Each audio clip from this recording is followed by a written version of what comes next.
Well, the 119th Tank Division. Is this the new meme deck? That is the question, and we will get to why I'm asking that.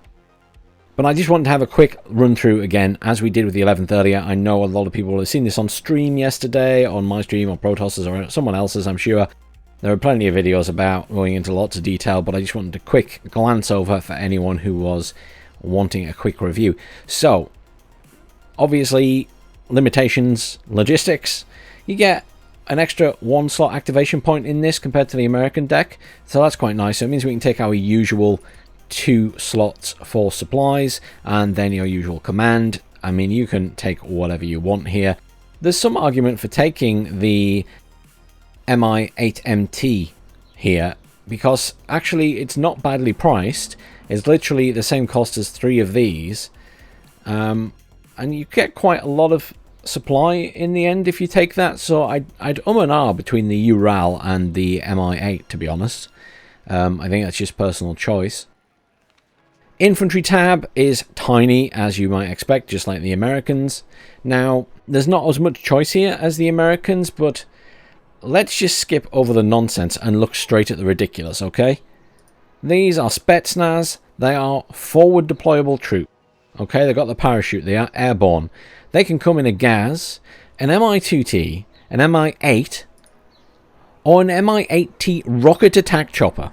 That's right, a rocket attack chopper that can be fully forward deployed. Memes. 4 of them. But that's not all. The Spetsnaz OP can also be brought in the Mi-8T rocket attack chopper, and they're also forward deployable. We now have 10 forward deployable attack choppers.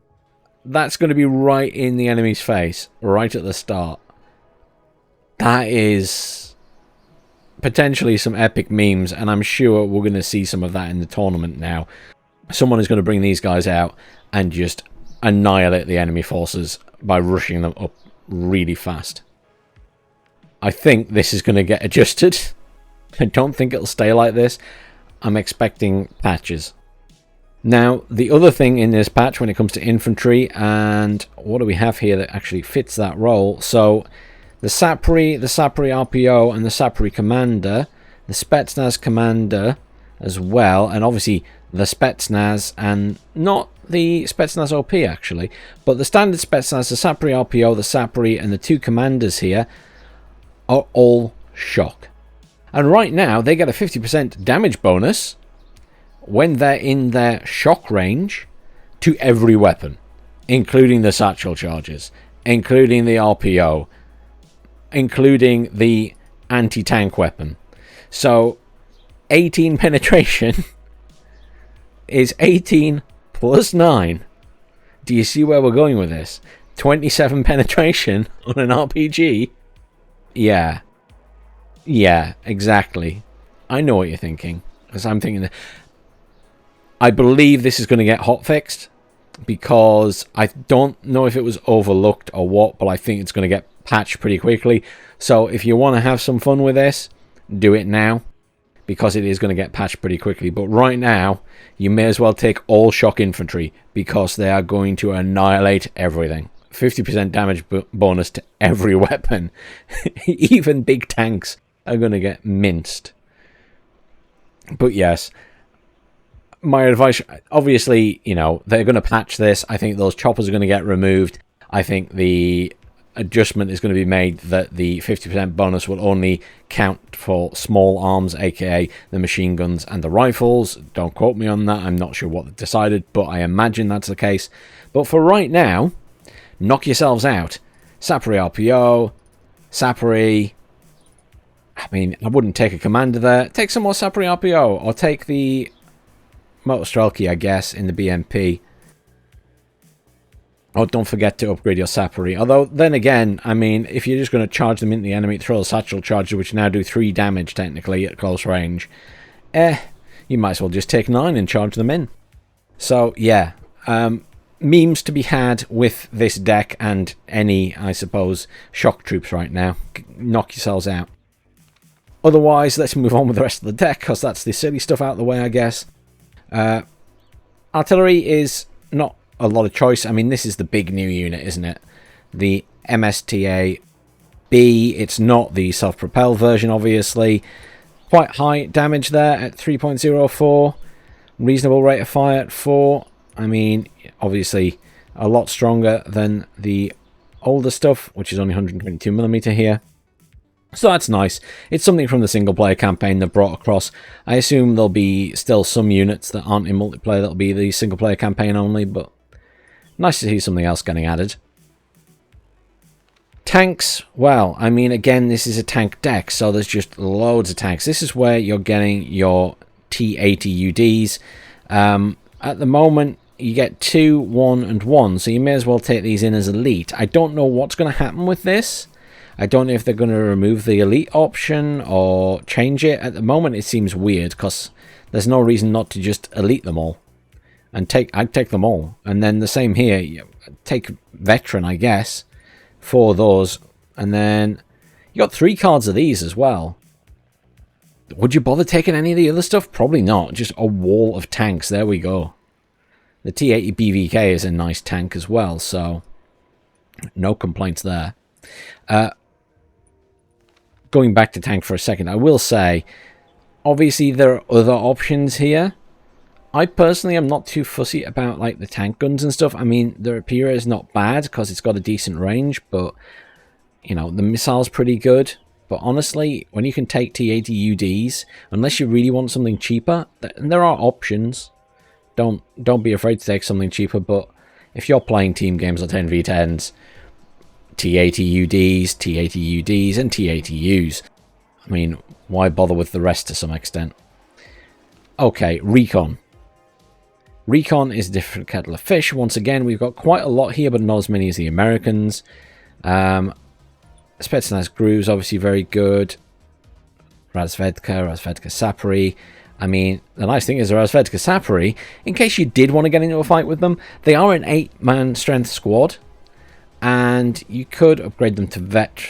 And then, you know, they do have the satchel charges and they will get the damage bonus because they are shock. So that's a nice bonus for them.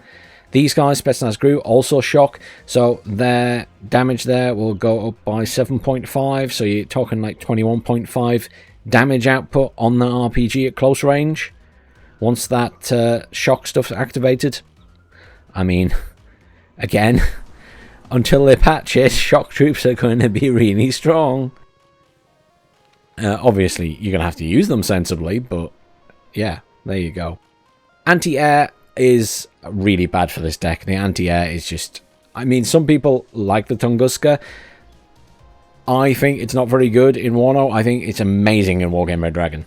Tunguska is something I would always take if I'm playing as the Russians. My Russian deck has it in. Yes, definitely. But in Warno, not really. It's not great.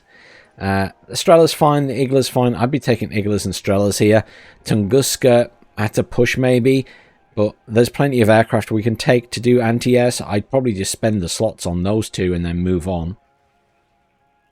Helicopters, again, good spread of helicopters here. Lots of Mi-24s. I'm not a huge fan of this one, the Mi-24 VP. I mean, the nice thing about it is, I guess, is it gets the ECM, so it can defend itself against missiles a bit better. So there is a reason to take it. But, you know, I'm quite happy with these cheaper options up here. The rocket attack one's pretty good because it gets 122mm rockets, which do a lot of damage, obviously. The anti-air one, some people like them still. I'm not a big fan, as I said earlier, of anti-air choppers. So I probably avoid that myself, but you know, it comes in useful at times. But yeah, nice selection there, but no KA-50s or anything. The air tab, you know, your anti-air is terrible, so you're going to be taking the MiG-29s. You've got the Su-27S there. You got 2 cards of each as well, so you can really stock up on the anti-air jets. Your air superiority fighters here. I mean, you know, they're both decent jets here, and they've both got reasonable range on their missiles. In fact, it is the same missile that they've got. Let me just pin that for a second, just to confirm I'm not crazy. Yeah, it's pretty much the same. The Su-27S has more missiles. That's the difference. That's why it's so much more. ECM is slightly better, but yeah, I don't think you can go wrong with either of those and bringing multiple. You've got Seed, which I guess you'll probably want since you'll be trying to operate aircraft in this deck. A laser-guided bomber, I mean, you've not got many other options. You don't get cluster or anything, so laser-guided with the big bombs is going to be, you know, something you want to bring in, I think. SU-24, sorry, HE bomber, plenty of bombs there. And again, it's your only option. I mean, I can see you going slightly air heavy with this deck, perhaps. But yeah, it's a pretty similar deck to the 11th in that it's very heavily tank focused, quite a lot of recon, air and helo support is going to be a big thing. Infantry is negligible at best. You don't have a lot of it.